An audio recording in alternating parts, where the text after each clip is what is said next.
Hey fam, happy Thirsty Thursday. I can't believe the week is almost over. But you know what? We are starting the weekend on a very high note. This is Friday Eve, and we are here today with the Wine Concierge. I'm Leslie Freelo, and we have Christina Callahan here, who's also with the Wine Concierge, but we're not important. We have a very special guest from LoveLee Wines. We have Amira here. Welcome. Hi, thanks for having me. Cheers. Cheers. I'm excited to be here. Thank you for the continued support and for rallying behind the lovely Rose. Thank you. Thank you. And I want to apologize in advance because I am not having wine today. I know it sounds crazy, but I am having coffee because I don't know if you noticed, but I have my beautiful Phoebe voice on right now. And I am trying to get over this quick summer cold right now. So I apologize, but I have had the rosé and it is a wonderful, it is adorable. Please tell everyone about yourself. So, I am Aamira Garba, the CEO and winemaker at LoveLee Wine. I am a proud mom of two beautiful young girls. By day, I'm also a marketing executive in the tech industry. And I am a lover of wine. I am extremely passionate about this space, especially seeing more diversity, women owned, Black owned, minority owned businesses come through and shine because there's enough room for all of us and we all make great wine. So I am just proud to be here and proud to be a part of the movement of just diversifying wine. We are so happy to have you, Amira. I think, and by the way, Leslie, I think we'll have some lovely wine Mhm. for you since you Yeah. can't have some as well. Yes. So again, I know Leslie already said it, but I will say welcome. You have some amazing wines. We have the rosé in our quarterly club, our spring club this quarter, and some of you already have that out in your selections. And I will have to say that it is quite delicious. It is crisp.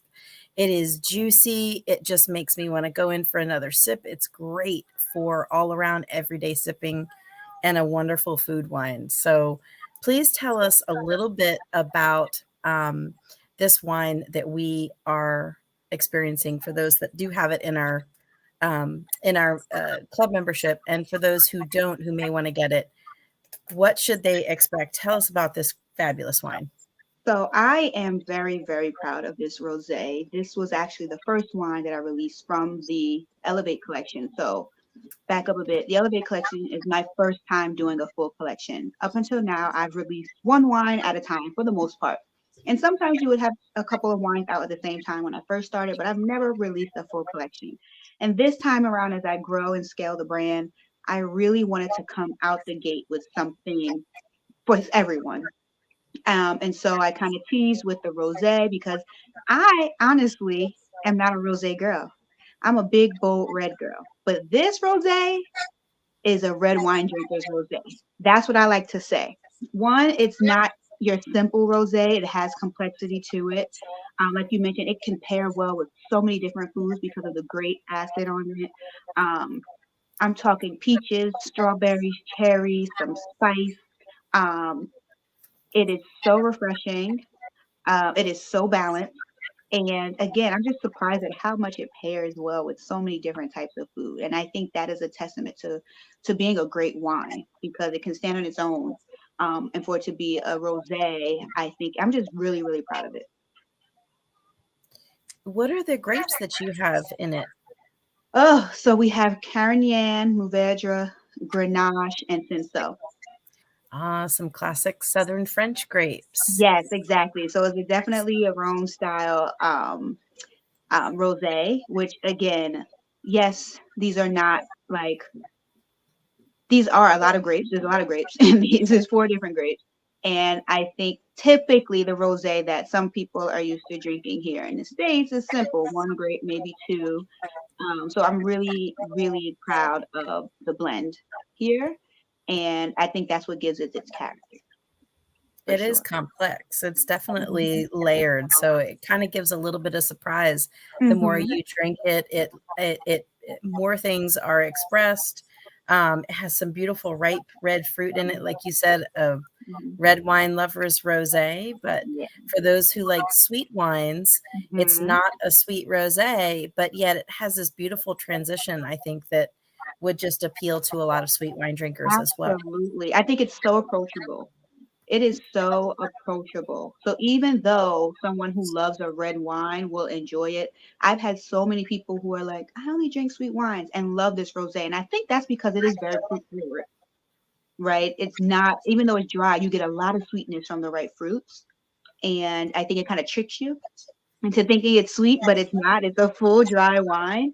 But Yep, I'm always so pleased when I have people who typically like sweet wines really like this rosé.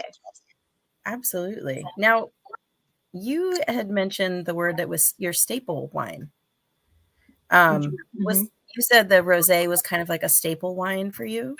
So it was no, it was like my teaser for the entire launch. So the Okay, collection, the Elevate collection has 4 wines. So I led with the rosé, which I was super nervous about because I'm not typically a rosé girl, and I've only made a sparkling rosé. I've done a Pinot Noir sparkling rosé. Um, I did that's that nice. back in 2019, a Carneros one, and so but a still rosé, this was my first time. And Okay, people love it. It's like you're either rosé all day or you're not, right? And I'm not. Like, give me the reds. But this, I was like, if I can get people to love this, like, I just want to keep validating my winemaking experience and knowing that I have a knack for what I think people will like and blends that people will like. Um, but the other wines in the collection are my favorite, the Pinot Noir. I love Pinot Noirs. That's what I think has gotten me the most recognition in my career is my Pinot Noirs. okay, And I think I just have a good nose and palate for great Pinot. And I also, as I was talking before we went live, I like to blend my Pinots too, to give right. them more character, to make them more fun, to make them more complex.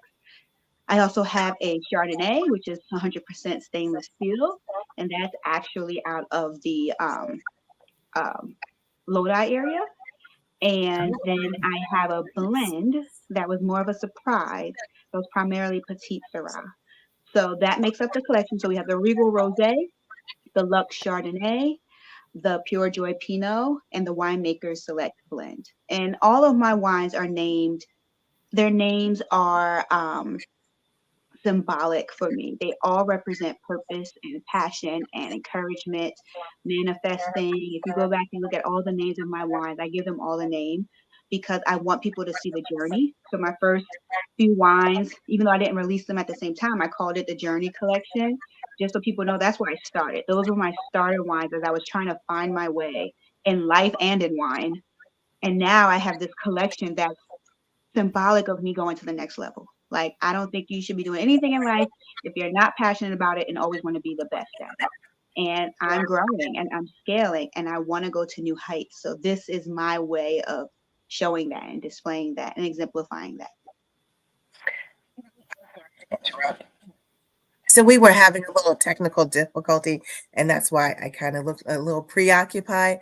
Facebook just got online, but we did have some people from LinkedIn, and Maya is listening from the great state of Colorado. So shout out Hi, to Maya.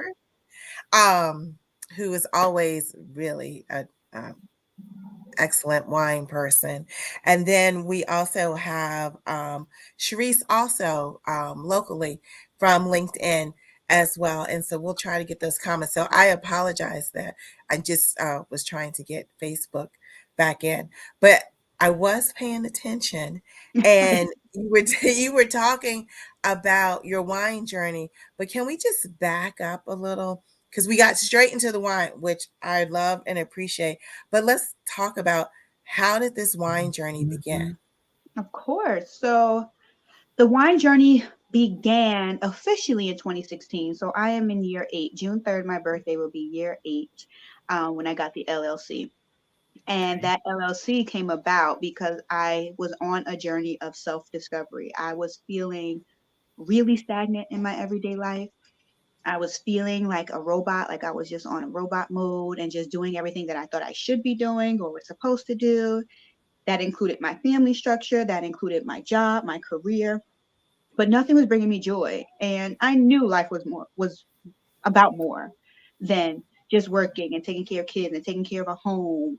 And I decided to finally read the book The Alchemist, and I Mm. recommended it to anyone and everyone on a journey because for me, what it told me was to slow down, be present, follow the signs. Because life will come and guide you towards what you want and what you need. And at that time, again, I was checkboxing. I was living a checkbox life. College, married, bought a house, had kids, and then I turned 24. And I was just like, why was I trying to adult so bad? Yeah, all of that by 24. 420. Oh my Mhm. gosh. By the time I was Okay. 24, I had a house. I had 1.5 kids. I think I had the other one when I was 20. I had the other one when I was 25 or 26. Had the house. I was Wow. married. Um, and I graduated college and I started working in corporate America. So I started working 2 months after I graduated college. So never gave myself time to take a break or figure things out. I just wanted to be successful and I wanted to prove that, I was doing everything right. So life should work out for me. But I quickly learned that was boring as hell. And it didn't make me happy. And don't get me wrong, my kids to know me is to know I'm obsessed with them. Like one thing I was meant to be was to be their mom. Like that, I'm not questioning. But when it comes to career and purposeful living, I didn't recognize myself anymore. Like that little girl in me always wanted to be an entrepreneur and a boss. But when life starts lifing, I started getting afraid and I got kids to feed and bills to pay and, people in my family to make proud. I can't just go wing life and do something because I want to. I don't get to do that. That's what I thought. And that's ridiculous. I get to live a life that I'm proud of. I get to do any and everything I want. We only get one life. And so when I started to realize that, I tapped back into that little girl and said, well, what do you want? And I wanted to be a boss.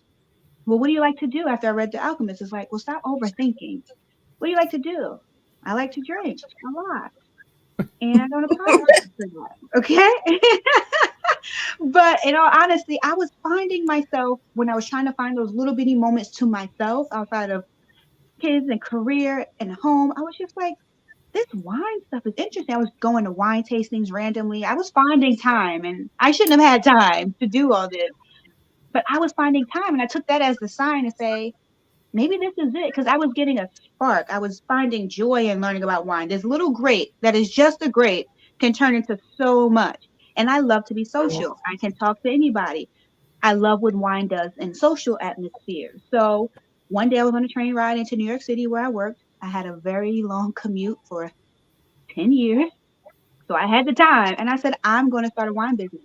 And I started to research what it took. And when I say the stars all aligned for me, again, the alchemist said just follow the signs. And I've been doing that for 8 years. And I've had the most fun, the most success, the most life lessons from this journey. And I'm just very proud of myself. And I'm proud that I can say that. Like, I am proud of me. And if all else fails and I never make another wine, no one can take away from me that I tried and that I actually chose me for a change. And I'm teaching my daughter, they get to choose them and they get to craft their life, right? Even in my faith, like I know there's a will for our life, but I also get to follow the signs and never limit myself ever, ever again. So that's how LoveLee started. The journey of self discovery, choosing me, finding something I'm passionate about, and just pouring into it. That's it. I I I love that. I think Me it's too. lovely. I, Yes. I You see what every I did there every with the name? I know that every pun intended, but I also think I didn't know that you have been in the wine industry that long.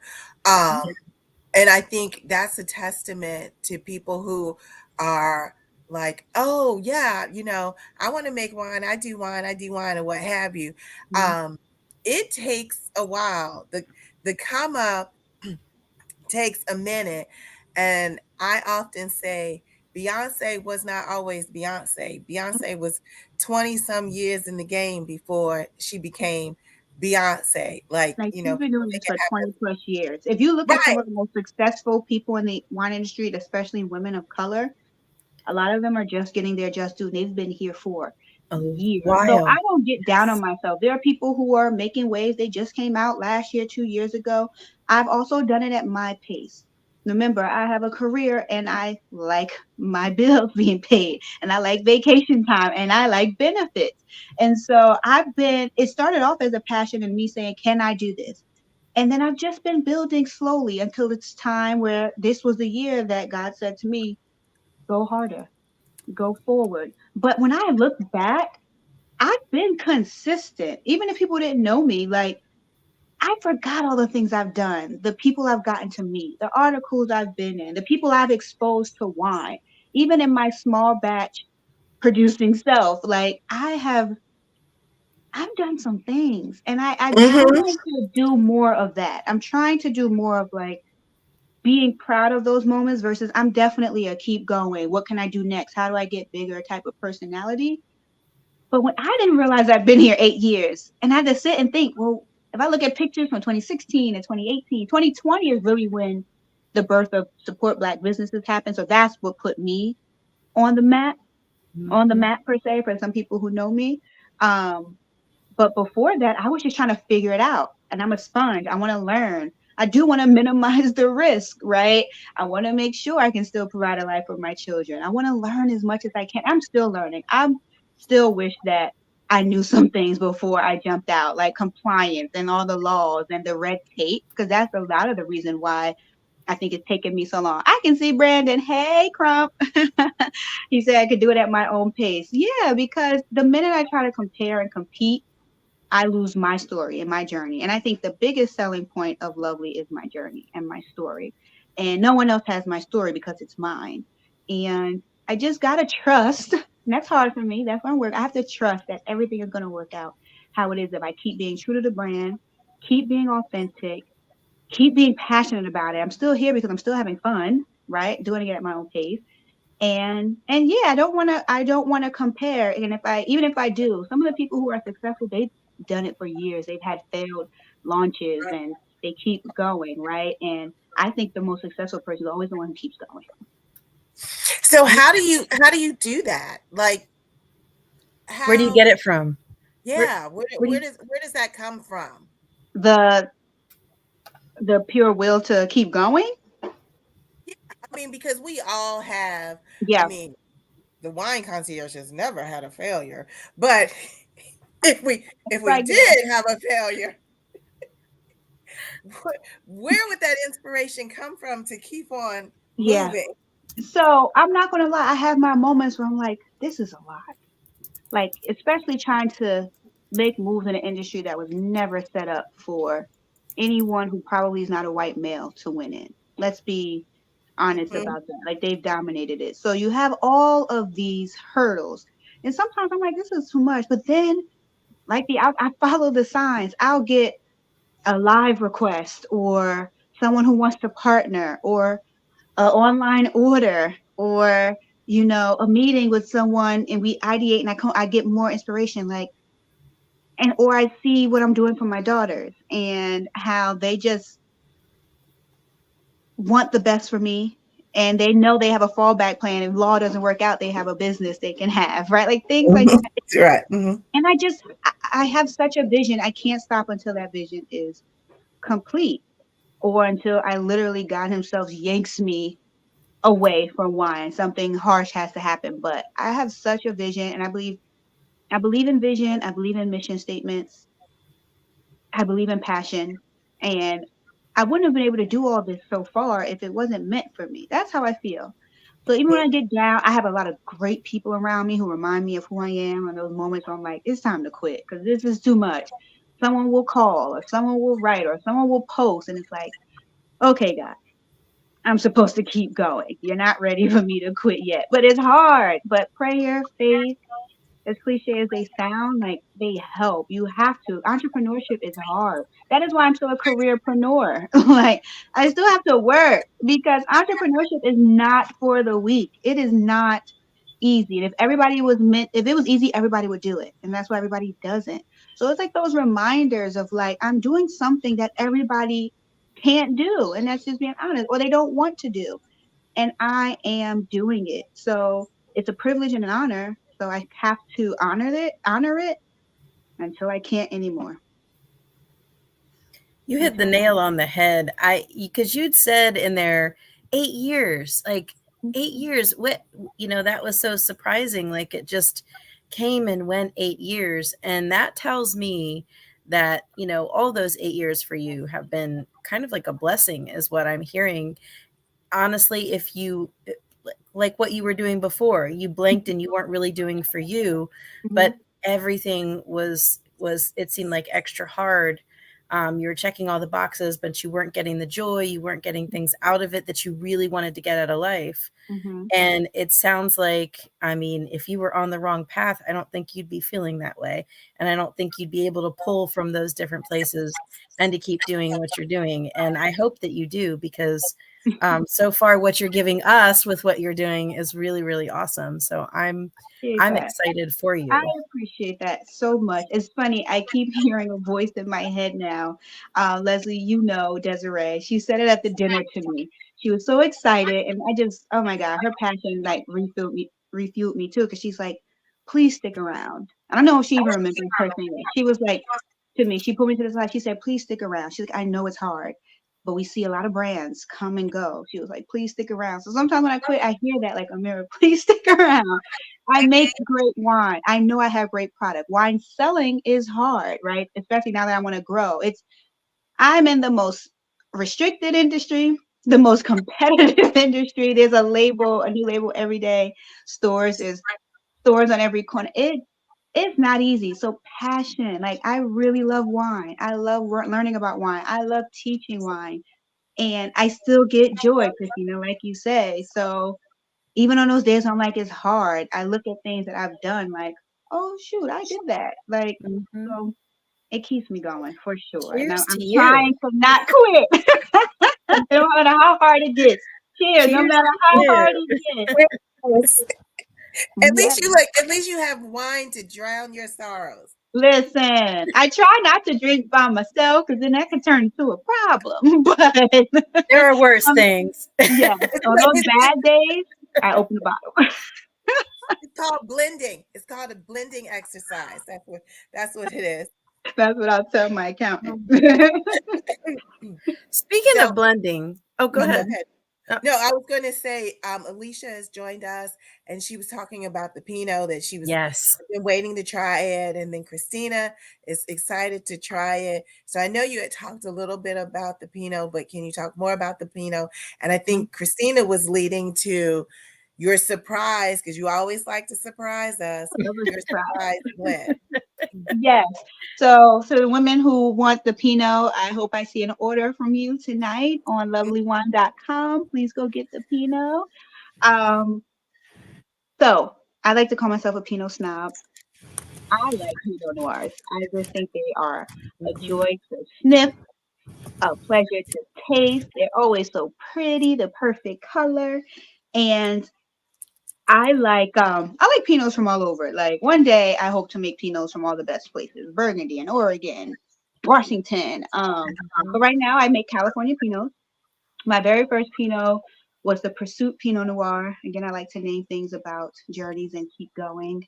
And that one was out of Petaluma Gap, which is in Sonoma County, a relatively new AVA, but the perfect climate for Pinot Noirs. This Pinot is actually Russian River, which is known as Pinot Land here in California. Well, at least to me, the best ones come out of Russian River. And the Petite Syrah that I blended with just a bit to make it more complex, more fun, more grounded, comes from Monterey County. Um, my Pinots are always so elegant. They're my favorite. Oh, Alicia has the wines. Yes, Alicia, I see you. Um, You have to tell me what's your favorite. And I love, besides the fruit notes, you're always going to get with raspberries and cherries and lots of red fruit, right? I love an earthy Pinot Noir. I love some with some a little bit of tannin and some groundedness, some black pepper. That's what the Petite Syrah brings for me. And to me, it makes it a grown-up drink. Like it just makes it bold. Again, I mentioned I think before we were live that I love a big bad bold red. Like that's just what I like. And typically Pinots are more elegant. So it's just a way to blend what I love, but also have this really, really soft spot for Pinot Noir. And I'm so proud of it. I love it. Again, that's what people have come to know me for. Every time I've made a Pinot, it's like, you made that? I did. Would you like some more? I love Pinot. Then you have this blend that was a surprise because I had some extra juice and no juice gets wasted. It's a lot of money. I don't think I said that. The most restricted industry, the most competitive industry, and the most expensive industry that you could be in. The amount of capital needed to make a wine is nothing to sneeze at. So I Yep. keep working to pour back into my brand and my dream. I keep working. Because I don't, I mean, people like having, they imagine, but if Mhm. you mind sharing roundabout numbers, how much does it take to put together like a case of wine? How much is that? I don't even know where to start, Leslie. Mhm. This is bad. I don't look at the numbers as much as I should because I quit. If I really rounded up how much money I've spent and poured into this brand, I'd probably cry. Um, Mhm. I would say I'll list the costs, and I know I'm going to forget some. So outside of juice, right, the wines, Mhm. facilities, corks, glass, labels, designers for the labels. Um, what am I missing? Compliance, All the everything. compliance fees. I don't even want to talk about. New Right. Jersey cost me, and I still don't have it. It's 9 months now. Like $1,200 a year. Mm-hmm. Um, the and that's just New Jersey. Um, so I can do it like this. So I think when I first started, I used a crush pad. So and it was a facility because I wanted to focus on winemaking and education versus the nitty gritty of storage, um, bottling, labels, all that. I got to pick what I wanted and I got to sit and blend and focus. So I paid a hefty premium for that. Like I paid like $350 a month just for them to maintain the compliance. And this was only for me to ship DTC. I am just entering 3 tier. That's a whole different story. That's where all the compliance fees for every state Right. comes into play. So just to produce one barrel, 300 bottles, 25 cases of my Pinot, let's say just the juice was 9,000, like 9,500 bucks. That's just 25 cases. You're not getting distribution with 25 cases. Right. And that's one wine. The bubbles, whole different, like twice that, just to make less than that. And then you gotta think about accountants and marketing fees and ads and emails. And I would say to just to start and make one wine, I would say probably a good 25,000. And I'm not talking thousands of cases either. Mhm. But I don't know, Right. someone may Right. have the cheat code and know how to do it cheaper. I was also going to the best because I wanted to establish myself and my reputation. I feel like I had things against me. I'm a black woman from New Jersey with locks. Like you don't expect me maybe to know wine or learn wine. So in order to be taken seriously, I wanted the best. I'm not growing grapes in my backyard. I'm not doing that. I'm not printing my own labels. I'm not doing that. I like presentation. I'm a marketer by trade. That's my day job, right? So marketing is everything for me. So could you do it less expensive? Perhaps, but it's a hefty, probably to this day, I've definitely spent over 100K easy. Mhm. But that's lately. When I first started, again, at my pace, because I've been self-funded this whole time. So it was one wine at a time. I did my own market. I did my own things. Now I'm investing in a team and a business. You own a business, so you know what that's like, right? Even us being here is costing you money. So you're paying for something, a service, someone. Um, but yeah, it's not if this helps. Because if I'm very transparent, I'm just trying to think of all the numbers and it hurts my heart. Um, if it helps, it is not an easy entry as far as finances. I don't think you can produce great quality and be frugal in the wine industry. I just don't think you can. And so that's why I think a lot of us don't make money. I still have not made a profit. I'll be transparent about that. It is passion that keeps me going because I know one day I will, right?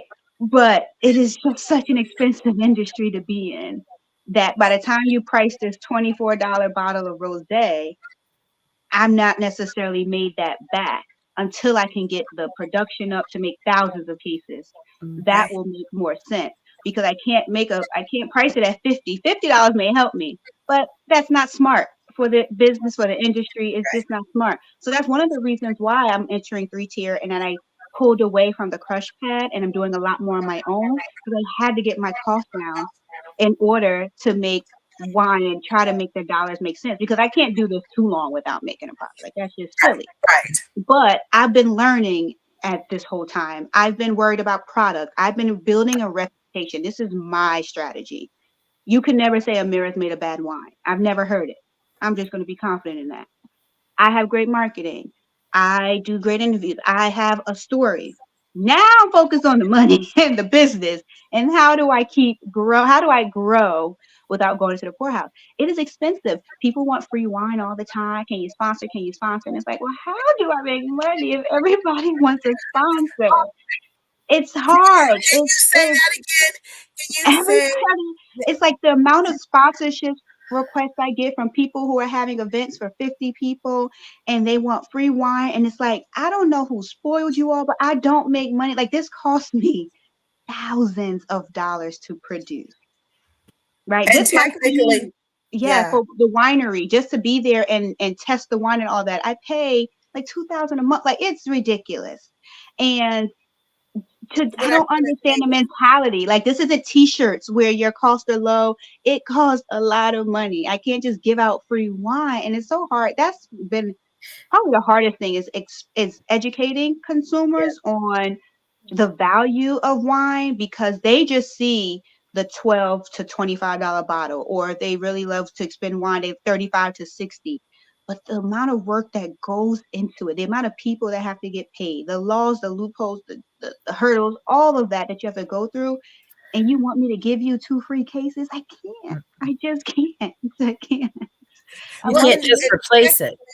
you yeah. you technically, Not like that. if we want to be technical and Hmm. legal about it, we can't give wine away Hmm.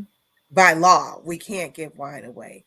We can make, well, I'm not going to go into that, but technically we can't Right. give wine away. So when people ask for cases of wine, Hmm. um, it's, by law we can't do it. Hmm. Hmm. Hmm. And Alcohol and is its own creature in Own creature and other the world. law. So it's like educating that, or people, why your stuff not in this store? Do you know how many tears I got to go through to get this to you in this store? This is not Macy's. I can't go to the buyer and say buy my stuff. I got to go through this law, pay this fee, then hope a distributor puts me in because they have a portfolio of 100 brands and they want the numbers.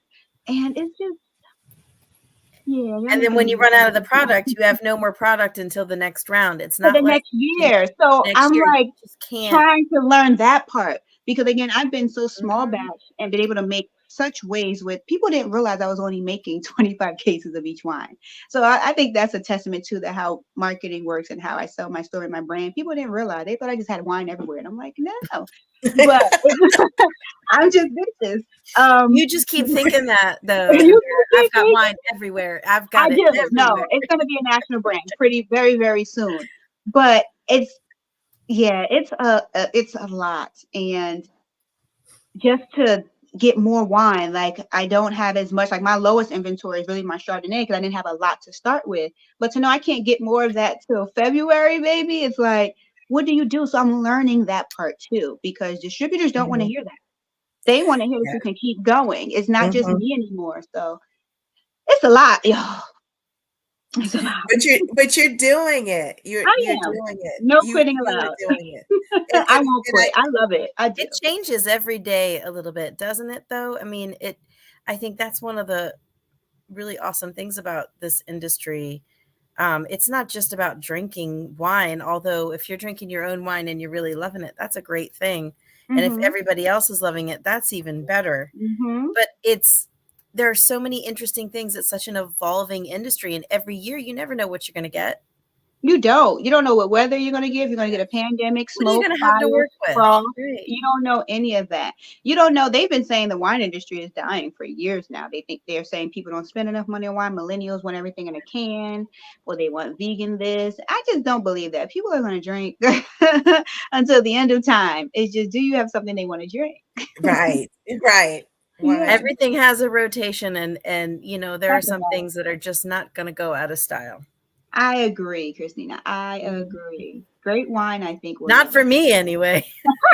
We'll be drinking to the end. Well, through prohibition, If 2200. Prohibition came back around, I create the speakeasy so Knock fast. on wood. Oh my gosh. Oh, I yes. create that speakeasy so fast. Come down to Right. my cellar. You better believe it. It'd be the biggest booming business in town. Exactly. I feel like I saw some questions, but I Oh, don't know. so she was talking about your Pinot Noir. Well, Mm-hmm. Pinot Noir in general. Well, Christina, Mm-hmm. you can say for yourself about how finicky that the grape is. Yes. And It is. It's a hard grape to work with because the skins are so thin. It's the most intolerant grape to Mm-hmm. things. Everybody thinks, you can just grow a grape somewhere. You could just put it in, and people are like, "Oh, you don't have your own winery, you don't grow your own grapes." Mm-hmm. But it's not always about that, too. It's about being able to know how to select the right grapes, especially when you're Exactly. starting out, and Exactly. how to use people that are in the industry that are there to guide you and support, and you learn from them and you can pull from that. Like, I'm sure Oh, you've gone through all of this. oh, absolutely. I can tell you a quick story when I first, the crush pad that I worked with. And again, the team there is great. They taught me so much. And again, that's what I wanted to focus on. I wanted to focus on winemaking and marketing, right? Like I Mhm. didn't care about the nitty gritty. I will probably never work a harvest. I probably should. I go back and forth, but that's not my ministry. Okay.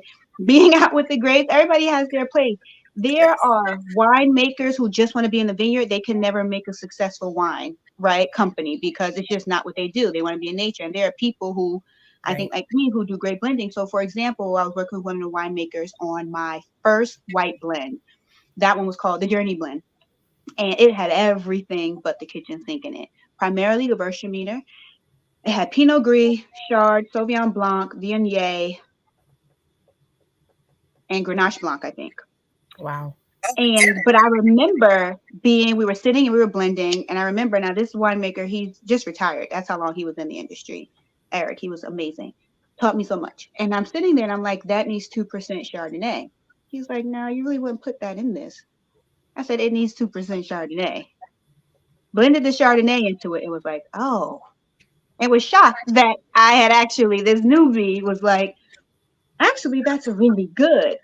And I was very proud of that moment because it's not just about can you grow a grape. It is right, can you put something in a bottle that people will love. I like to say that I put my personality into all my bottles of wines. Like I know what makes a great drinking wine. That's what I think. Hmm. And I again wanted to be taken seriously as a winemaker. I consider myself a winemaker. I produce premium quality wine. Whether or not I stomp the grapes myself or punch down in a stainless in a tank, I the finished product is always me. So when I first started, I never did single varietals. And Yep. to this day, the only single varietals that I've ever done are my sparkling, just because the people like bubbles. They want bubbles. So I made bubbles twice. I made a sparkling, a traditional method, made out of Chardonnay, and I made a rosé.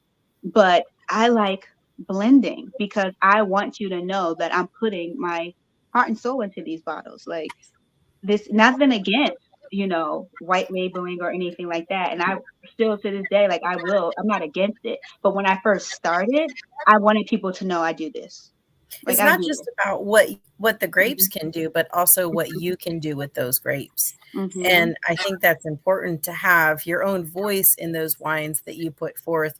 A lot of people talk about terroir and how the grapes represent, and that is extremely important, especially if you really want to understand what grapes can do and their potential and taste, but to be able to take them and put them together, like what I was saying about the Pinot Noir and it being so finicky, to take what Mother Nature gives you and know how to pick those Pinot Noirs, to know how to find just that right grape and to know what to blend it with is definitely a talent. And Mm-hmm. it's, you either have it or you don't. It is something that you can learn, but it's something extra special. Like with Pinot Noir particularly, I've seen people blend Petite Syrah to the cows come home, but not Mm-hmm. Petite Syrah and Pinot Noir. So I take my hat off to you, and I really, really hope you keep doing that.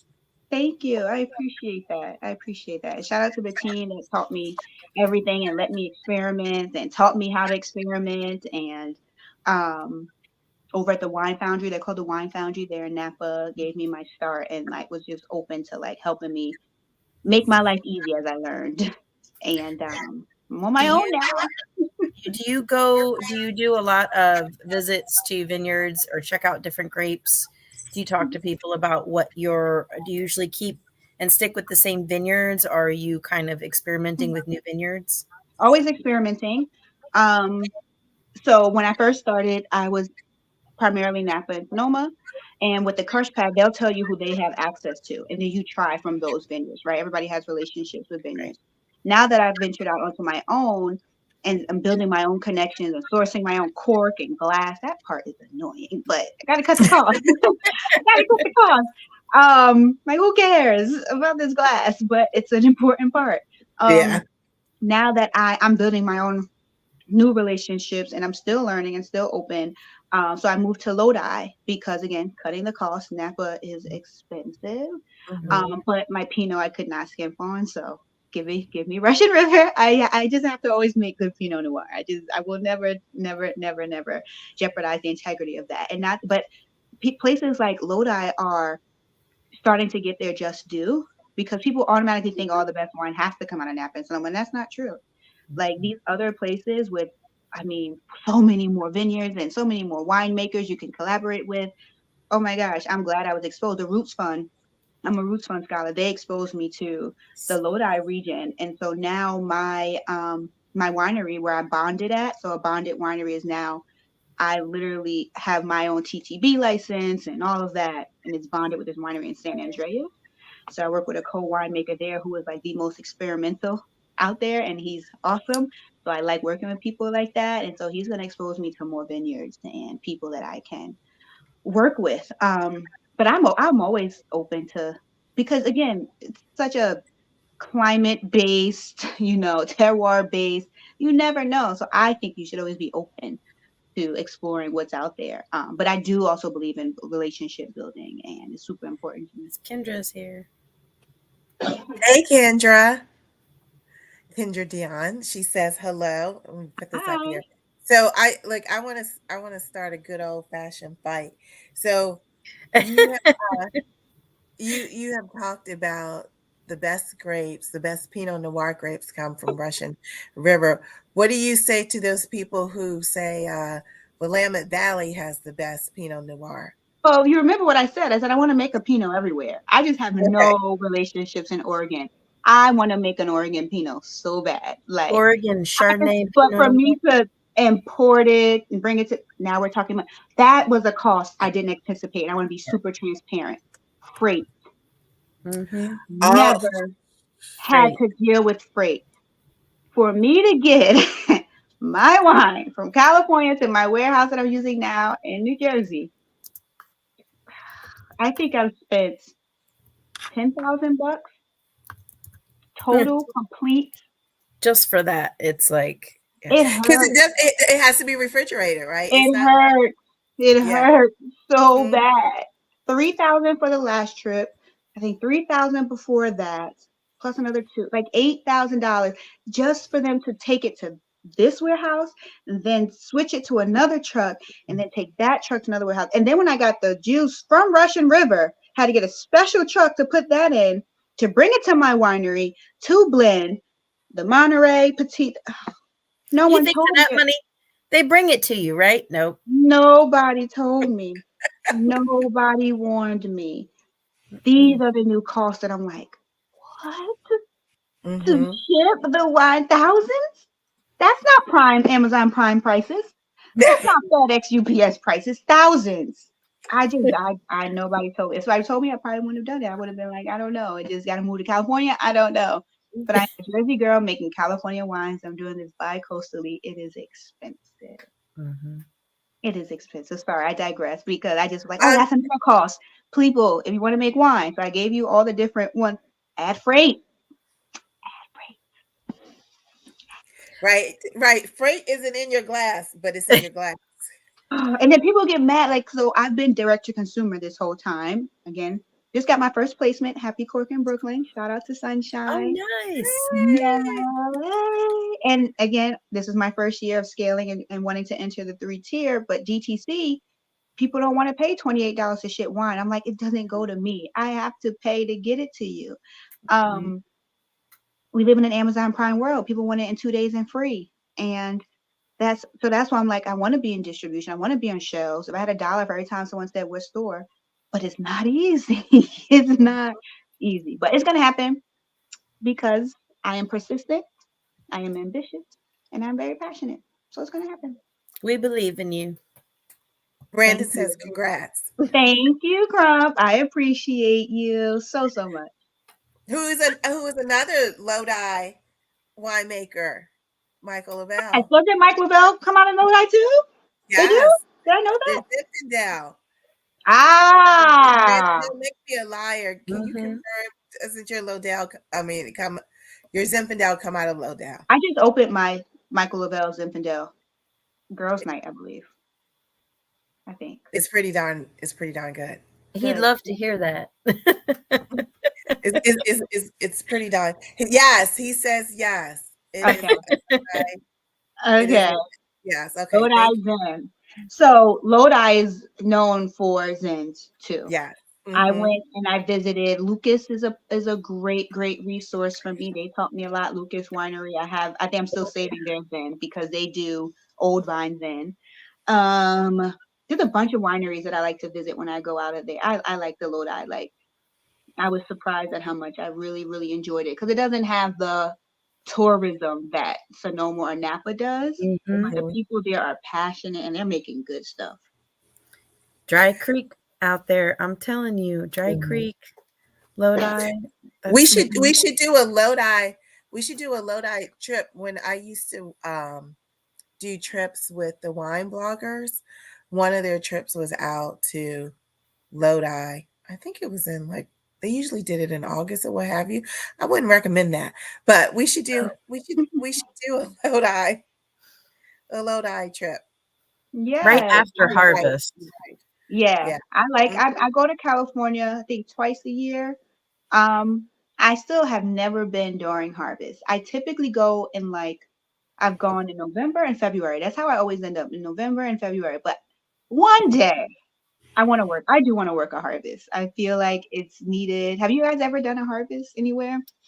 I've been hands in the dirt. I've been in the industry 25 years. I've been hands in the dirt more times than I can count. And I'm going to say that there's something a little extra special about being able to pull the grapes and smell them and just like see the difference when you're squeezing them in the juice and it's everything. Mm-hmm. It's pretty cool. It also seems very hard and cold and tiring. It is, but you know what? It actually goes fairly quickly because you're so focused and it's very timed. People Like going out at like 3 a.m. and you're working all just day. rocking and rolling, and there's so much camaraderie with it. Though it's a nonstop thing, and when you're done, boy, you're done. Yeah, I've heard. I said it's one thing I do want to experience. I'm just nervous about it, and I would have to literally like take off work for it. But I want to experience it again. I am super passionate about this industry, and I know it's something different versus studying it in books, right? Like I did WSET Yeah. level 3 and all of that, but I know it's not the same. Amira, And you oh, you already worked out rule the harvest world. too. It, Everybody's worked out harvest, but yeah, I heard it's so exhausting. you, Well, it's a good um, lower. It's a good lower body workout. Like mhm. you gonna have a tight butt and uh, quad listen, after I've that. been in CrossFit, Leslie. Okay, I've been working. It's more All right. fun than golf, when you go home with a little bit of a backache. Oh yeah, I had my first golf lesson last night. I just You- started golf. Did Mhm. you? I did. I just Oh, posted we in my should story. I play. started golf last night. We have a golf course here. There's a Ooh, woman that'll who's work your doing like core. for women who want to, expand their businesses, network, but learn this game that really the people who make business deals do. And I was so excited. I'm still excited. I went. I didn't realize my grandfather used to play, so he had clubs. I'm like, I'm not spending $800 on anything until I know I like it. And so his clubs are perfect. Me and my girlfriend went. There were other women there, and that's so much fun. So I'm doing 4 lessons this month, every Wednesday. I just started, and I was like, I'm gonna feel that in my back tomorrow, but I didn't because I do CrossFit, so No, I because haven't you done did. You it yet. Right? If you have a could good do it solid when it's core, if Hopefully. you when you come to DC, we'll play. I'll take You you. both golf? I don't golf well. I haven't been led on a course in a while, but Leslie golfs. Oh, Leslie, I would love that. Okay, let me Yeah. do my 4 lessons I first. like it. I'm Okay. just not very good at it. I'm a mini golfer, but I learned it's not the same. Okay, it's not the same. There Not the you same at go. all. And I had some fun missing the ball last night, but I'm gonna send you a video, Leslie. I would love that. I would love that to Yeah. come and golf with you. I Yeah. really We can enjoyed it. I'm like, definitely. new Yeah. hobby alert. I love it. I did. Leslie It's gets the out only quite a bit. time when I'm on the course, I don't look at Mhm. my cell phone when I'm on Hmm. the course. Like I'm totally, it's being in nature, being totally involved in that. And I tell You people have to because be in the I don't zone. play as frequently as I would like to play, but I tell people, I don't make a living playing golf. This is for enjoyment. So if you get all wound up or what have you, you don't want to play with me because I'm out here to just relax and Chill. and chill, and I will have some swing lube, so I will have a drink or two while I'm out there, and then Yeah. Ride have a the good cart down the hillside and see where that ball went and just keep on hitting it is what Yes. I've Oh, I'm been looking told. forward to it. Okay, we're going golfing.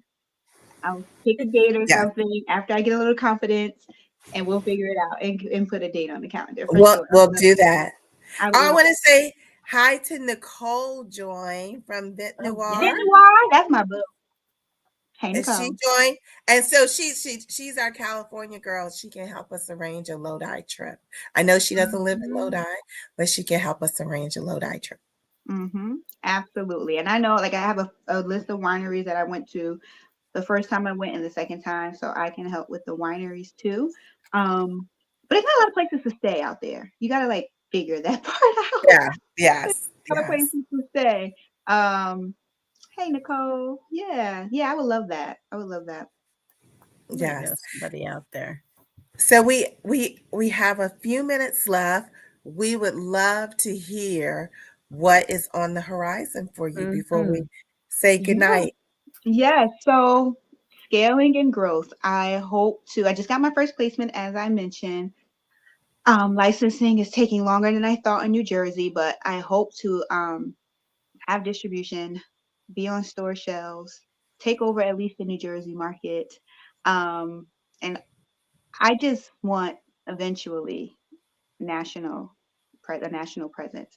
But in the immediate future, just agreed today to do the Wine and Culture Fest that'll be in DC. Yeah.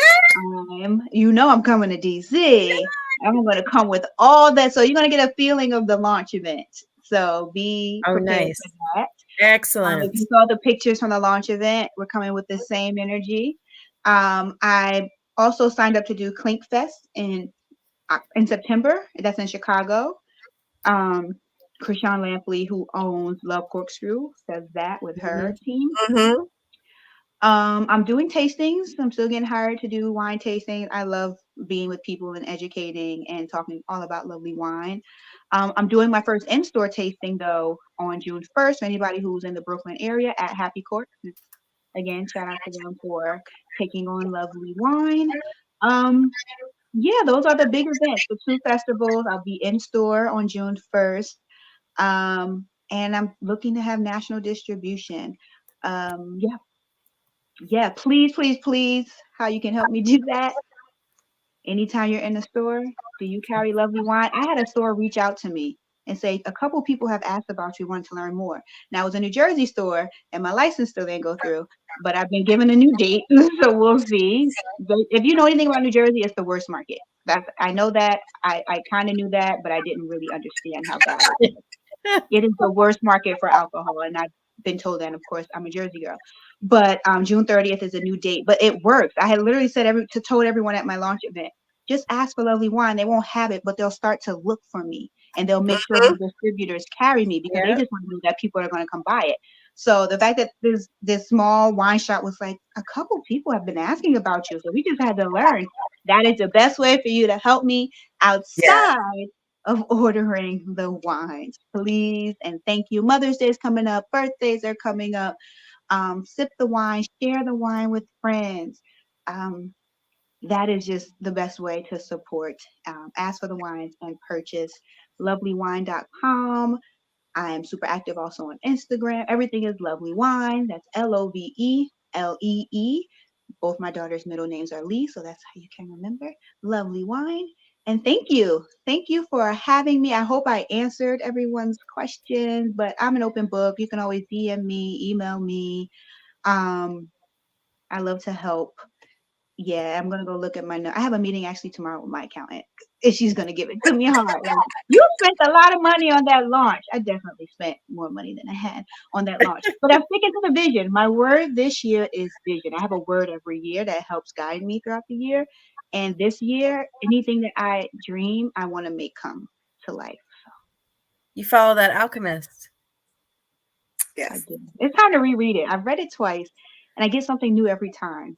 And I'm also open. If you guys have books that you feel like guide you and help you to achieve your goals, share them with me. I think we will do that for sure. I Yeah, thank love you. reading books like that. So I was so happy to hear it when you said you read that. The Alchemist Great is book. such a good book. Good It's a book. great book. It is a great Thank book. you. I hope Well, this was enjoyable. oh, this was great. Fantastic. And Alicia says she has the final word, and she's great. It's great Thank seeing you. you do things, and Thank congratulations. you. She's so supportive. Thank you so much. I look forward to seeing you in DC. We look Yeah. forward to seeing you. It was awesome, Thank awesome you. to have Thank Thank you. you. you. Thank Thank you so you. much. Cheers, everyone. Bye, Cheers. Oh, everyone. Thanks for cheers. joining us. Thank you. Quench your thirst Thursday. I love it.